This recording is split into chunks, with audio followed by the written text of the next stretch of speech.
हिसाब से दिमाग बैठ जाए। और आखिरी फैक्टर तो लक का ही होता है इंटरव्यू के टाइम पे, अगर लक है तो तुम्हारा शायद वो आंसर, ऐसा क्वेश्चन पूछ लिया जाए तो तुम आंसर दे सको। तो that is also very big, plays very big role. Okay, but इसका जो प्रैक्टिस है, it requires year of practice. तो ये कोई ऐसा अभी बच्चे लोग क्या बोलते हैं, डीएसए पूरा खत्म कर दिया, लाइक समबडी टू का कोर्स और उस पर डीएसए के जो आइटनरीज थे उसको क्लियर कर दिया 1 राउंड में। मतलब ऐसा किया कि बस वो सारे टॉपिक से एक बार गो थ्रू किया। अब उसको ये मतलब नहीं कि हमने पूरा खत्म कर दिया। ये सारी नॉलेज है जो आपको इसको इंक्रीज करते रहना है डे बाय डे। तो अब डीएसए पे फिर से आता हूँ कि इसको कहाँ से स्टार्ट करना है, ये क्या करना है। आज की डेट में प्रैक्टिकल में मैंने लीड कोड पे कभी अभी तक अकाउंट नहीं बना, मौका मिलेगा तो जरूर करूंगा, बट टाइम नहीं।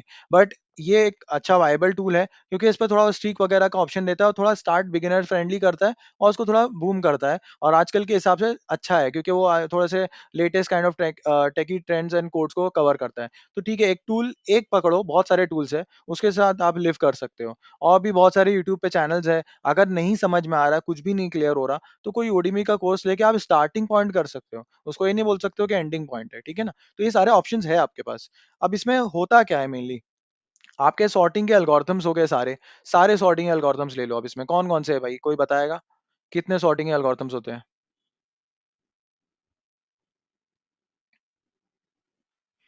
एनीवन? तो बबल सॉर्ट है, मर्ज सॉर्ट। बहुत सारे ना। बबल हाँ, सॉर्ट से कहानी शुरू होती है और कहाँ जाते, मर्ज सॉर्ट है, और कौन सा है, कोई बताएगा? Selection, insertion. Selection, insertion. तो ये सारे डॉट डॉट डॉट कर देता हूँ, बहुत सारे हैं। ओके। और इसके हिसाब से सॉर्टिंग वगैरह का आपको एक एल्गोरिथम हो गया। सर्च के एल्गोरिथम होते हैं, binary search, binary B plus tree and all those things, right. और कितने कितने हैं उसमें सर्चिंग के एल्गोरिथम से। ये सर्चिंग सॉर्टिंग तो हो गया, इसमें ही सारी दुनिया, और ये बहुत इंपॉर्टेंट है। कंपैरिजन है, पैटर्न मैचिंग, ये सब में इसमें आ गया सब पूरा। उसके बाद क्या होता है आपके डेटा स्ट्रक्चर्स, राइट। ये तो एल्गोरिथम्स है, इसी के बेसिस पे आप अपना एनालिसिस कर लेते हो कि भाई स्पेस कॉम्प्लेक्सिटी, टाइम कॉम्प्लेक्सिटी। तो ये बहुत बड़ी चीज नहीं है। ओके, स्पेस कॉम्प्लेक्सिटी और टाइम कॉम्प्लेक्सिटी निकालने आना चाहिए, ऐसा कुछ रिक्वायरमेंट नहीं है। जो इंटरव्यूअर रहता है वो ये नहीं देखता है कि उसको ये बहुत बिग ओ नोटेशन ये सब पता है कि नहीं। उसको खाली ये पता रहता है, उसको ये जानना होता है कि आपको पता है कि नहीं, कि आपका कोड क्या कर रहा है। अगर उसको वो समझ में आ गया, हाँ भाई ये बोल दिया कि भाई एन इंटू एम कर दिया हूँ मैंने, या फिर ये एन एन आ रहा है भाई, इसकी कॉम्प्लेक्स, वो सिंपल मेरे से क्या क्वेश्चन पूछा था पता है, मैंने एक लूप चलाया था, कुछ तो क्वेश्चन था लेस देन एन तक का जा रहा था वो सपोज। तो उसने पूछा था भाई इसकी कॉम्प्लेक्सिटी क्या है, मैंने बोला ओ ओ ऑफ एन है, बस इतने पे खत्म कर दिया उसने। ट्राई टू अंडरस्टैंड कि आपसे कोई वो ताजमहल बनाने नहीं बोला जा रहा है, लेकिन ये समझना जा रहा है कि आपको ये समझ में आ रहा है कि नहीं कॉन्सेप्ट, कि आप क्या लिख रहे हो। नहीं तो 10 फॉर लूप लगा के आप हैंग कर दो सिस्टम को, कितना ही अच्छा सिस्टम क्यों ना हो, कितना ही अच्छा सर्वर क्यों ना हो, हैंग होगा। Simple as that. अभी फरहान हो भाई, नोड जेएस में कोई बताएगा कि आपको ये क्या कहता हूँ मैं, इवेंट लूप को स्टॉप नहीं करना है आपको, एसिंक अवेट को कैसे यूज करना है। आप अगर अवेट नहीं लगाते हो, और अगर लगाते हो और बहुत हैवी ऑपरेशन कर रहे हो नोड जेएस में, तो वो इवेंट लूप चलेगा या हैंग होगा?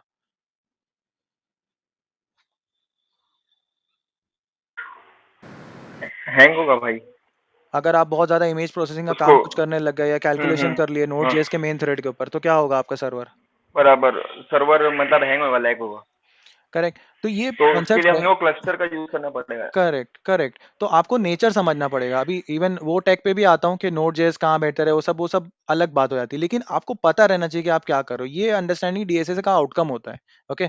तो स्पेस टाइम में भी बहुत ज्यादा मत घुस जाना कि भाई उसके बारे में पढ़ते बैठे। बस इतना ये समझो कि थोड़ा बहुत मैं समझ जाऊं कि नहीं भाई, 2 लूप यूज कर लिया मतलब डेंजर है, या फिर मैं रिकर्शन सही तरीके से नहीं कर रहा हूँ तो ये कहीं ना कहीं डेड लूप में चला जाएगा, या फिर मैं 2 लूप यूज कर भी रहा हूँ लेकिन उसको ब्रेक नहीं कर रहा हूँ, या वो बाहर नहीं आ रही किसी कंडीशनल बेसिस पे, तो वो भी प्रॉब्लम है।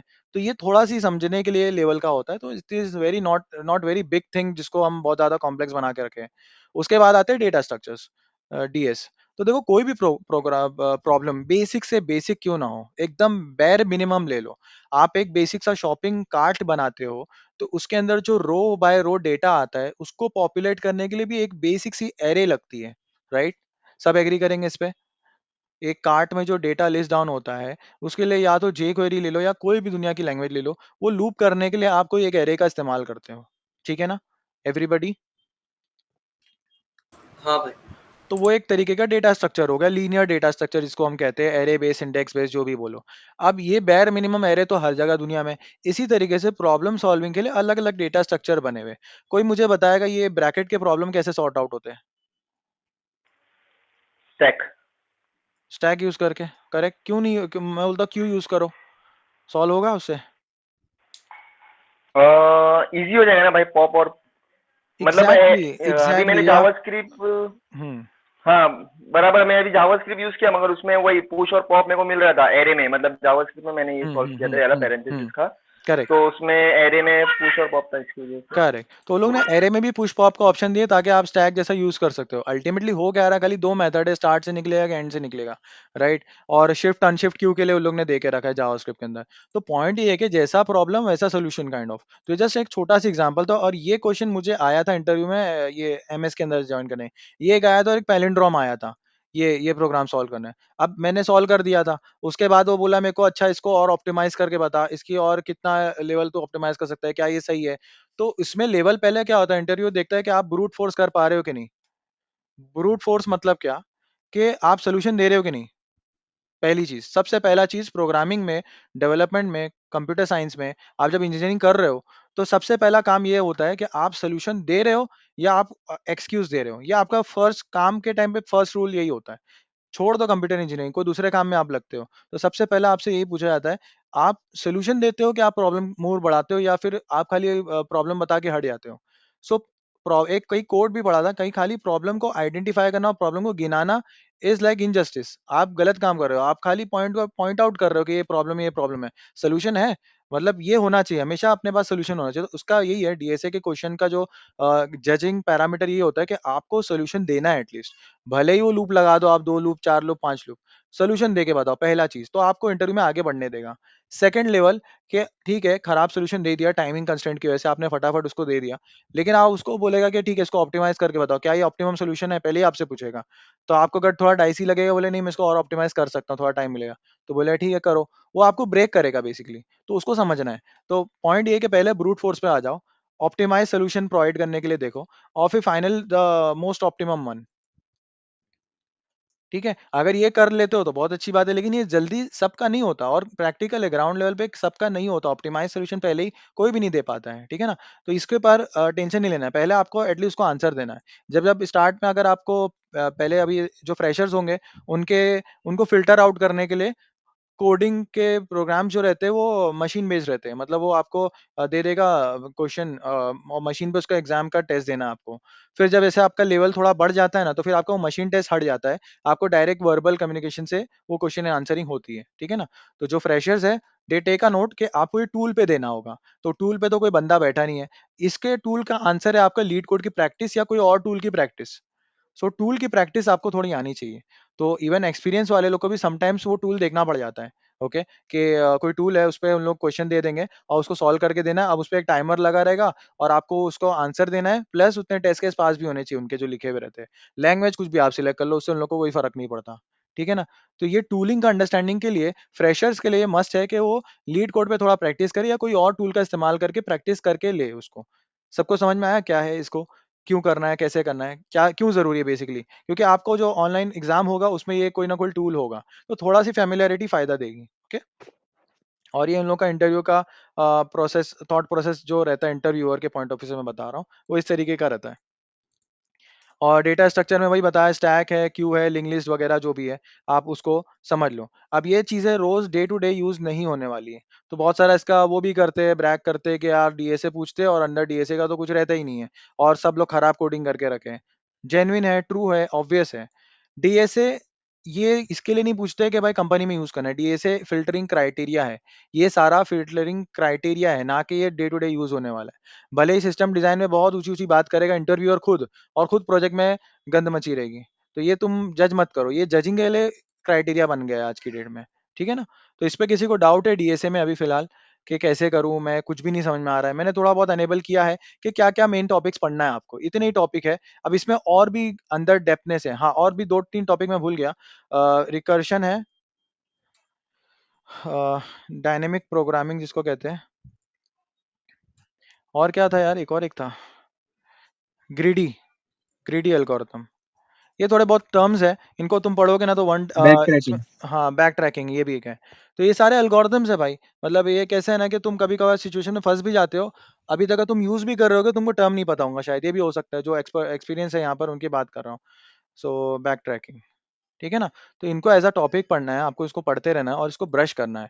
तो अगर आप सीनियर हो तो शायद आप इसको अवॉइड कर सकते हो कि आपको मशीन लेवल टेस्ट नहीं होगा, तो you can avoid leet code, but थोड़ा बहुत आप देख के भी रखोगे। मैं खुद देखना चाहता हूँ, मेरे टाइम मिलेगा तो हिसाब से। और वैसे भी हम जैसा कि इंटरव्यू जब जोन में जाते हैं, तो मैं स्विच करने को निकलूंगा तो मैं थोड़ा बहुत पढ़ूंगा देखूंगा, अभी मैं नहीं पढ़ रहा है, राइट। तो वो हिसाब का सबका रहता है सेम फॉर्मूला, ठीक है। एनीवेज, तो ये एक हो गया डीएसए के। किसी को क्वेश्चन है?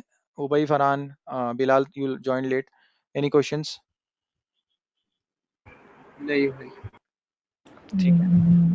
नो नो भाई, no भैया, चलो नहीं नहीं कंटिन्यू। एंड प्लस इसको टाइम लगेगा, और इसको डे टू डे में आप अपने हिसाब से भी, जैसे जो फ्रेशर है इंटरव्यू की प्रिपरेशन कर ही रहे, तो आप थोड़ा थोड़ा टाइम इसको देना पड़ेगा। लीड कोड वगैरह का एक अच्छा टूल है, जो थोड़ा इंटरैक्टिव है और थोड़ा इंकरेजिंग है, कि आपको फिर से उस पर एक थोड़ा सी वो हो जाता है कि आप वापस से जाके उसको सॉल्व करने लगते हो, थोड़ा सी चैलेंजिंग है। तो अच्छा टूल है, मैं उसको रिकमेंड करूंगा, लेकिन उसी पे पूरी लाइफ है, उसी पे दुनिया है, उसी पे आप एमएनसी में जाओगे, ऐसा कुछ नहीं है भाई, उसको एकदम वो मत करना, ठीक है।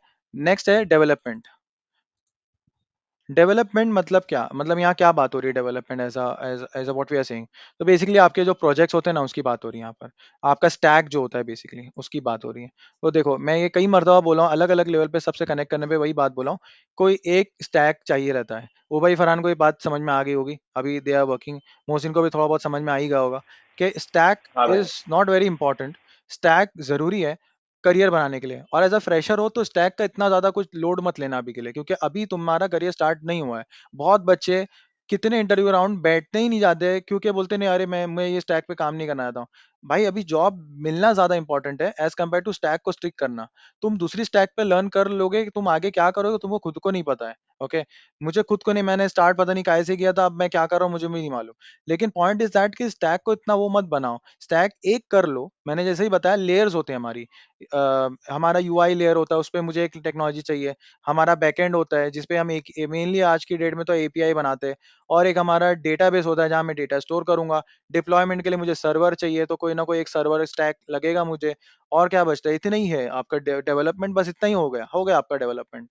डेवलपमेंट में आपका कुछ ज्यादा है नहीं, उसको कॉम्प्लिकेट नहीं करने का। यूआई के लिए फ्रेमवर्क्स बहुत आ गए हैं आज की डेट में, एक पकड़ लो जो बहुत ज्यादा फेमिलियर है, बहुत बहुत ज्यादा पॉपुलर है, और उसके साथ आप स्टार्ट कर सकते हो। सब वही बोलते हैं रिएक्ट करो, रिएक्ट कोई मसला नहीं है। एंगुलर में स्टीप लर्निंग कर्व स्टीप है, एग्रीड, मत करो, कोई टेंशन नहीं है, आप बाद में सीख लोगे। रिएक्ट से एंगुलर स्विच करना, आप रिएक्ट अच्छा आ गया, एंगुलर आराम से आ जाएगा, आंख पे पट्टी बांध करके आ जाएगा, कोई टेंशन लेने की जरूरत ही नहीं है। बट पैरेलल्स मत पढ़ो, रिएक्ट किया अब मैं एंगुलर करने जा रहा हूँ, फजूल है, टाइम वेस्ट है, मत करो। क्यों करना है, एक पे आपका काम हो जाता है। दूसरा है एपीआई। एपीआई पे कुछ भी एक टेक्नोलॉजी ले लो यार, पाइथन पे तो दुनिया भर की एपीआई बन जाती है।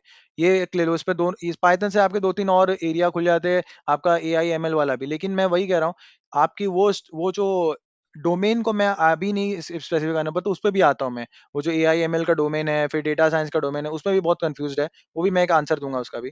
पाइथन है, पाइथन से स्टार्ट कर लो, एपीआई में आपको काम आएगा। और पाइथन मल्टी मल्टी पैराडाइम है, मल्टी पैराडाइम है मतलब उससे सीएलआई एप्लीकेशन भी बनते हैं, वेब ऐप भी बनता है, और डेटा साइंस में भी यूज होता है उसका। और इसका सर्वर बेस्ड एप्लीकेशन भी बनते हैं।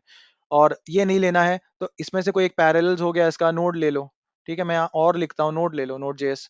उसमें आपको एक्सप्रेस करना पड़ेगा, पाइथन में भी अकेला पाइथन तो नहीं है, आपको उसमें भी कोई प्लस कोई पैकेज करना पड़ेगा। क्या है उसमें, फ्लास्क है, क्या क्या है ना, फास्ट एपीआई ऐसा कुछ भी है ना, फ्रेमवर्क्स में पढ़ा नहीं हूँ कभी, कोई बता सकता है?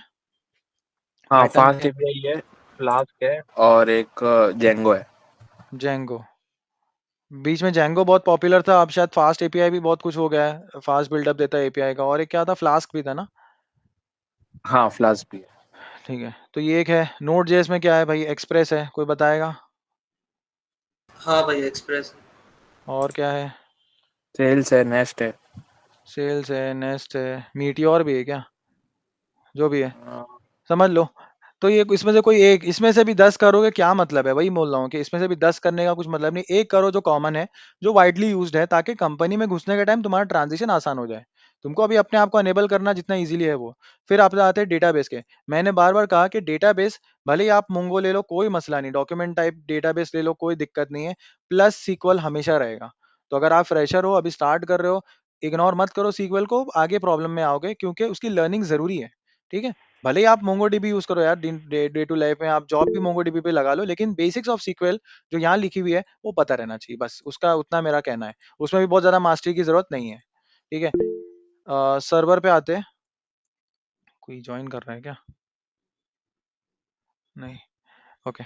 सर्वर पे आते, एक सर्वर टेक्नोलॉजी आपको पूरी फुल फ्लैज चाहिए नहीं, सिर्फ डिप्लॉयमेंट पर्पस के लिए चाहिए। जैसे आप अपना कोड कहाँ डिप्लॉय करने वाले हो, तो आप विंडोज होस्टिंग लेने वाले हो कि लिनक्स होस्टिंग लेने वाले हो, ठीक है? तो डेवॉप्स का बेसिक सा आपको अभी लिनक्स है तो एनजीनिक्स लगेगा, और अगर विंडोज पे आप डिप्लॉयमेंट करोगे तो आपको क्या लगेगा अपना विंडोज सर्वर जो रहता है उसका, विंडोज सर्वर। तो उसमें तो कोई लैंग्वेज होती अपाचे नहीं, इंटरफेस ही रहता है, ठीक है? और अगर लिनक्स है तो अपाचे भी एक हो सकता है। अगर आप जावा मोस्टली कर रहे हो तो अपाचे लगता है, लेकिन एनजीनिक्स वगैरह से भी हो सकता है।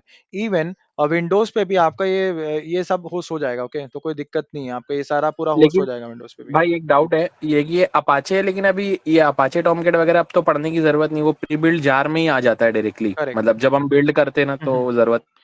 हाँ, वो जो भी सेटअप होगा यार उसका भी, उसपे हम उतना डीप में नहीं बात करते। बट पॉइंट ये है कि इसमें से कुछ एक चाहिए ना, मतलब विंडोज़ भी ले सकते हो आप, ये पूरा होस्ट करने के लिए विंडोज़ पे भी चल जाएगा, पाइथन भी होस्ट हो जाता है, लिनक्स भी चल जाएगा, लेकिन मेजॉरिटिवली लिनक्स हम जाते हैं। इसका फ्यूचरिस्टिक फ़ायदा है, मैं तो बोलूँगा। जैसे सीक्वल को मैं हाइलाइट करता हूँ ना थोड़ा, वैसा मैं लिनक्स को हाइलाइट करता हूँ। मुझे भी इतना पूरा हैंड्स ऑन नहीं है लिनक्स पे, लेकिन झक मार के लिनक्स पे काम करना ही पड़ता है, ठीक है? कहीं न कहीं उसकी शक्ल देखनी पड़ेगी, तो लिनक्स एकदम। और मैंने कोई स्टार्ट में मैं भी रिफ़रेन करता था लिनक्स से, मुझे नहीं समझ में आता था। कुछ लोग जो ज़्यादा टेक रहते हैं, हैकाथॉन्स वगैरह पे रहते हैं, उन लोग ज़्यादा लिनक्स वगैरह का आइडिया रहता है। तो मेरे बहुत सारे कलीग्स थे जो कॉलेज फ्रेंड्स थे, जो लिनक्स से बहुत ज़्यादा थे प्रो, लेकिन मैं नहीं था, तो मुझे थोड़ा रिफ़रेन था। स्टार्ट में मैंने विंडोज़ से स्टार्ट किया, मुझे वो इंटरफ़ेस से काम आदत होती है, फिर लेकिन चीज़ें जब समझ में आ गई, अब लिनक्स से भी इतना फ़ियर नहीं लगता है। तो धीरे-धीरे तुमको हो जाएगा, टाइम तुम्हारे पास बहुत है, ओके? और एक फाइनल है गिट।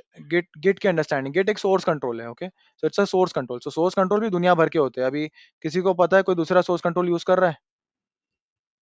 गिट के अलावा? बिट बकेट है। नहीं, बिट बकेट भी गिट ही है बेसिकली। गिट सोर्स कंट्रोल है, जो कमांड्स आप यूज़ करते हो गिट के ही रहते हैं। अब वो उसका प्रोवाइडर अलग है। अभी प्रोवाइडर ये सारे प्रोवाइडर है। गिटहब भी एक प्रोवाइडर ही है उसका।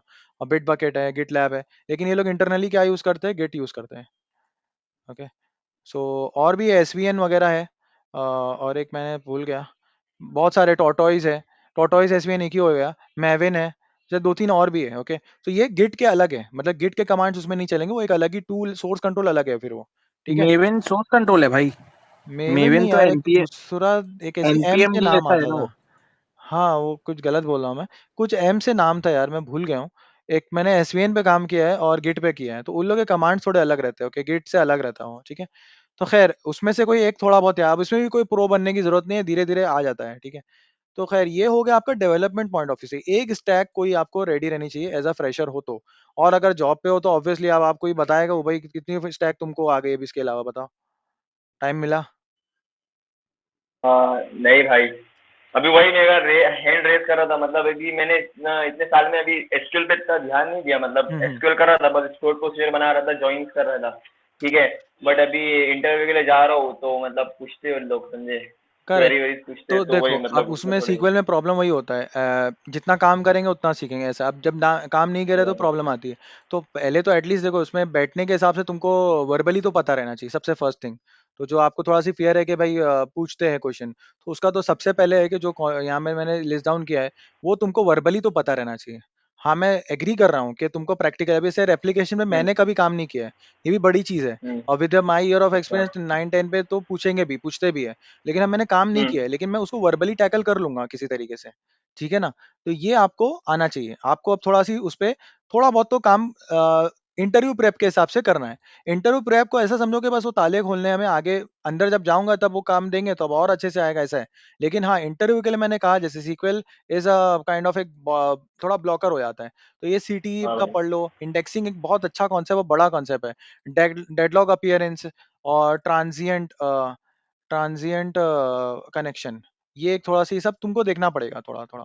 ये रीडिंग्स है, इसके पहले प्रॉब्लम स्टेटमेंट तुमको समझेंगे ना तब तुम खुद ही समझ जाओगे। तो थोड़ा सी तुम ऐसा नहीं है कि तुमने किया नहीं, सबने सीक्वल किया है, अब उसमें इंटरेस्ट कम ज्यादा होता रहता है, ठीक है। लेकिन सीक्वल की जो क्वेरीज है वो इंटरव्यू में पूछे थे, माइक्रोसॉफ्ट में मुझे सीक्वल की क्वेरी भर भर के पूछे थे। सीटीई पूछा था और एक क्वेरी दिया था मुझे सेकंड, मुझे याद नहीं है, थोड़ा बहुत याद है वो सब जो क्वेश्चन दिया था ना उन्होंने। तो second last record find out करने के लिए बोला था, जैसे कि भाई एक रिकॉर्ड है, रैंक आया बहुत सारे बच्चों का, मुझे सेकंड लास्ट जो आया उसका रिकॉर्ड बताओ। ये क्वेरी थोड़ी स्ट्रेट फॉरवर्ड नहीं है, ओके। और इसमें आप अगर थोड़ा बहुत करोगे ना लॉजिक लगा के, तो आपको क्वेरी ब्रेक ब्रेक कर करके लिखना पड़ेगी, लेकिन इसका सोल्यूशन एक सेल्फ जॉइन से भी आ सकता है यूजिंग सीटीए के थ्रू, अगर आपको थोड़ा अंडरस्टैंडिंग है तो ये गेम रहता है। तो थोड़े क्वेश्चन तुमको पढ़ने ही पड़ेंगे, थोड़े इंटरव्यू के हिसाब से जो कॉमन क्वेश्चन है एटलीस्ट वो तो कर लो, है ना। वो जो ईयर ऑफ एक्सपीरियंस का गैप है वो नहीं फुलफिल कर सकता कोई भी, लेकिन तुम्हारे हाथ में क्वेश्चंस के आंसर्स है, तुम वो पढ़ के एटलीस्ट उतना तो पक्का हो सकता है ना। तो कोई ये देखता नहीं फिर जाके कि सही में किया है कि नहीं किया है, ओके। तो ये एक थोड़ा हमें आंसरेबल होना चाहिए। खैर, टेक स्टैक का जैसा मैं खाली क्वेश्चन पूछ रहा था, तो मोस्टली हम एक ही टेक स्टैक पे फिर वर्क करने लगते हैं और फिर धीरे धीरे जब अगर रिक्वायरमेंट आती है तो हमारा चेंज होता है, ठीक है ना। एनीवेज, ये एक हो गया डेव के हिसाब से। लास्ट में आता है सबसे बड़ा दूसरा problem, that is system design. इतना इसमें किसी को डाउट है डेवलपमेंट में क्या मैंने मैंने आउटकम क्या बताया, कोई एक स्टैक पकड़ो, ये लेयर्स देख लो, मेरी ये सारी लेयर्स में से कोई एक एक हो गया है ना, मुझे डेवलपमेंट आ रहा है स्टार्ट टू एंड थोड़ा बहुत बनाने को, बहुत ज्यादा फुल फ्लेज नहीं, मैं बहुत ज्यादा प्रोजेक्ट लेके पैसे चाह रहा हूँ ऐसा की बात नहीं कर रहा हूँ, एटलीस्ट ये स्टैक्स में से एक एक मुझे पता रहना चाहिए, ठीक है। ये बात है, प्रोजेक्ट बना